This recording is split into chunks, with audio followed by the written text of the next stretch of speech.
কেমন আছেন সবাই? আসসালামু আলাইকুম। আজকে আমি আরেকটা রেস্টুরেন্টে চলে আসছি। এটা হচ্ছে লেটকা খিচুড়ি, গরুর ঝুরা মাংস দিয়ে তৈরি করা হয়।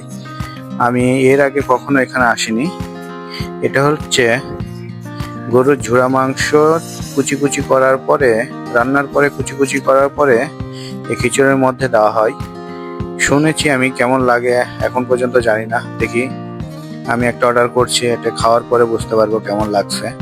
কালারটা মোটামুটি ভালোই, তবে এটা পাকিস্তানিরা যেভাবে রান্না করে সেভাবে রান্না করা হয়েছে। খুব আঠালো টাইপের এটা। আর এটা হলো মোটা চালের খিচুড়ি, মোটা চাউল দিয়ে রান্না করা।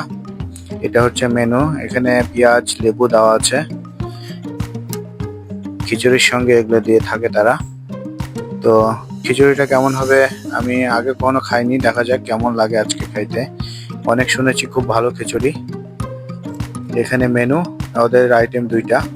তো আমার খিচুড়িটা দেখতে পাচ্ছেন কেমন, একবারে আঠালো টাইপের, সঙ্গে সবজি কিছু দেয় আর মোটা চাউল দিয়ে রান্না করা। আর এই তো দেখতে পাচ্ছেন গরুর মাংসর ঝুরা ঝুরা মাংস মিক্স করা, খুবই আঠালো টাইপের একটা খিচুড়ি। আর চাউলগুলো খুব মোটা মোটা। তো আমি খাওয়া শুরু করছি, পেঁয়াজ দিয়ে খাই। আর আমার খিচুড়ি আইটেমটা একটু মোটামুটি আমার ভালো লাগে। আমি গত ভিডিওতে আমি একটা খিচুড়ির ভিডিও দিয়েছিলাম আর একটা রেস্টুরেন্টের।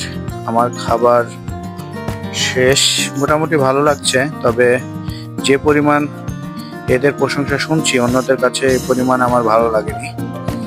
তারপরেও আপনাদের কেমন লাগছে অবশ্যই কমেন্ট করে জানাবেন যারা যারা খেয়েছেন। লোকেশনটা হচ্ছে Mirpur 12, road number 12, block C, Pallabi. তো আপনারা এর আগে যারা আসছেন এখানে অবশ্যই জানাবেন আপনাদের কেমন লাগছে। আমার কাছে মোটামুটি লাগছে ভালো, তবে যে পরিমাণ শুনছি মানুষের কাছে, ভিডিও দেখছি, এ পরিমাণ আমার খুব একটা ভালো লাগেনি। তো ভিডিওটা কেমন লাগলো অবশ্যই কমেন্ট করে জানাবেন। আর পরবর্তী ভিডিও আবারও দেখা হবে আপনাদের সঙ্গে নতুন কোনো ভিডিও নিয়ে। তো লোকেশনটা হচ্ছে Mirpur 12, block C, road number 12। এখানে যারা হেলথ কেয়ারের ঠিক অপোজিটে। লোকেশনটা খুব সুন্দর। তো আপনারা যারা যারা আসতে চান অবশ্যই এসে একবার খেয়ে দেখতে পারেন কেমন লাগবে। আল মদিনা হোটেল অ্যান্ড রেস্টুরেন্ট, আমি আবারও বলে দিই, আল মদিনা হোটেল অ্যান্ড রেস্টুরেন্ট। তো ভালো থাকবেন সবাই, আল্লাহ হাফেজ।